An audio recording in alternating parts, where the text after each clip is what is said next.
Hi guys! For today's video po, magluluto akong maruyang saging. Babalatan ko na po ang aking saging. Hindi ko to uubusin ang aking pagluto ngayon.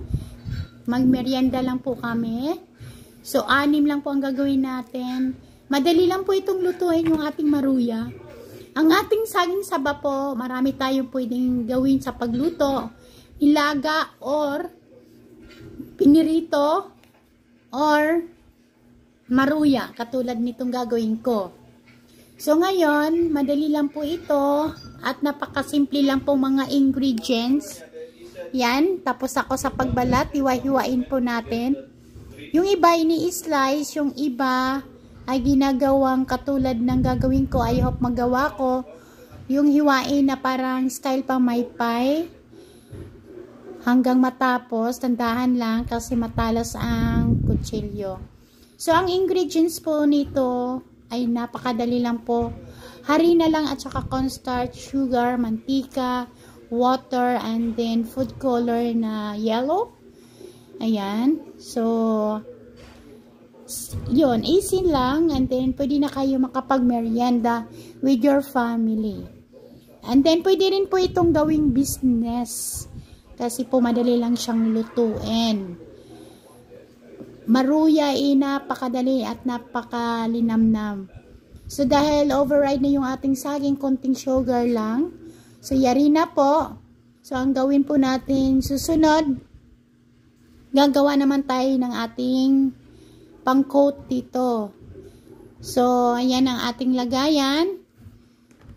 Lalagyan natin siya ng harina, 2 siyang kutsara or 2 scoop, 1 and 2.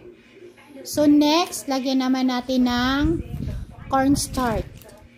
Lagyan natin ng 1 scoop na cornstarch, 1. So next, lagyan natin ng kalahating tasang water. Ati lang siyang tunawin. And then, pagkatapos, paglagay natin ng water, be sure po, tunaw na tunaw yung ating harina at yung ating cornstarch, mag-mix mabuti. Pagkatapos, lagay natin ng water. Yan, lagyan natin siya ng food color na konti, yung yellow. Or yung iba naman, atswite, naglalagay sila. Basta yung light lang. So, halo-haluin natin ng kaunti hanggang mag-mix po. Ayan, dinagdagan ko pa ng kaunti. So, pwede rin po nyo lagyan ng vanilla essence. Ayan, kung meron kayo sa inyo. Kung wala naman, okay lang. So, i-mix natin mabuti hanggang matunaw yung ating harina and cornstarch. Pagkatapos, pag nakita nating mix na mix, ilalagay natin yung saging dito sa ating itinimplang pang-coating niya para po masipsip po hanggang loob para madali lang po siyang iprito. So, sa tingin niyo kung okay na, ayan, mix lang, hindi pa siya okay kasi meron pa siyang harina cornstarch. So, be sure ay mix na mix po siya. So, ayan. Matyaga lang sa paghalo kasi para hindi pangit ang pagluto natin. So, ayan. Yari na. Ilalagay na natin yung ating banana. Atin ang haluin dito ay ating banana. So, yan na po. Ayan. Talagang senior ko. Talagang halong-halo. So, ilalagay ko po yung mga saging. Parang hindi ata magandang pagkahiwa ko. Hindi naging pamaypay. Pero, ayan mo na. Pang-amin lang naman to. Pang merienda.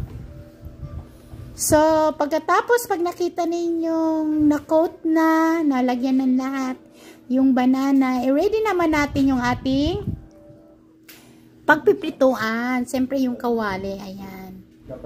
Balutin po siya ng ating tinimplang pang-coat nito.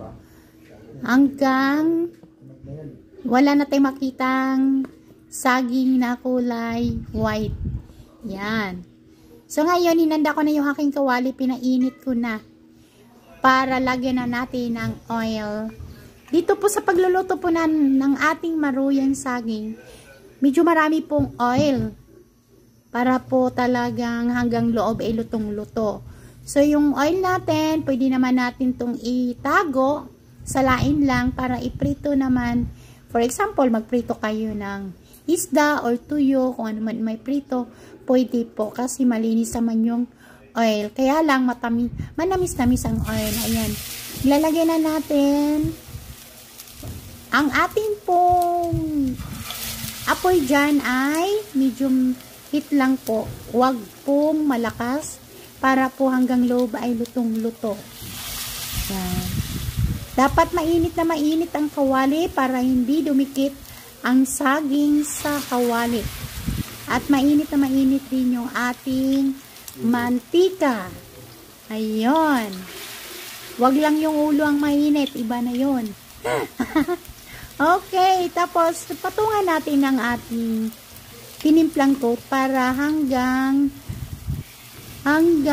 labas at loob ay malagyan. Ayan. Ayan na natin. Pag nakita nating brown na at feeling ninyo ay lutong na, pwede na ninyo siyang bilingin. Ayan. Bantayan mabuti kasi madali lang po itong maluto. Ayan.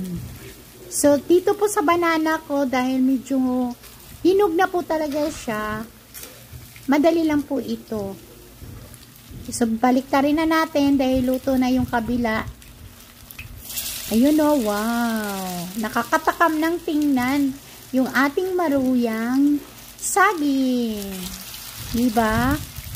So, madali lang, napakadali. So, magandang tingnan at nakakatakam na. So, ready na yung mga kape or Milo or milk. Yan ang bagay dito. So, yan guys, madali lang po siyang gawin hanggang matapos sa pagluto. Diba?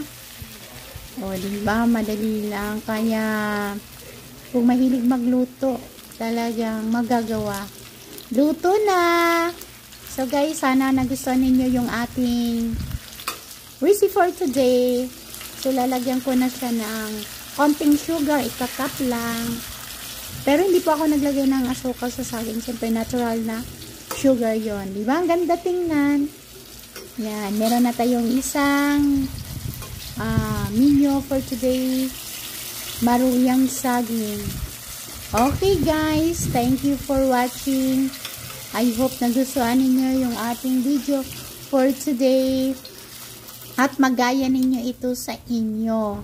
So, isi-serve na natin ito, lagay na natin sa ating table and then we put a little sugar. Ayan na. We're done. Let's eat everyone. Ayan ang sugar.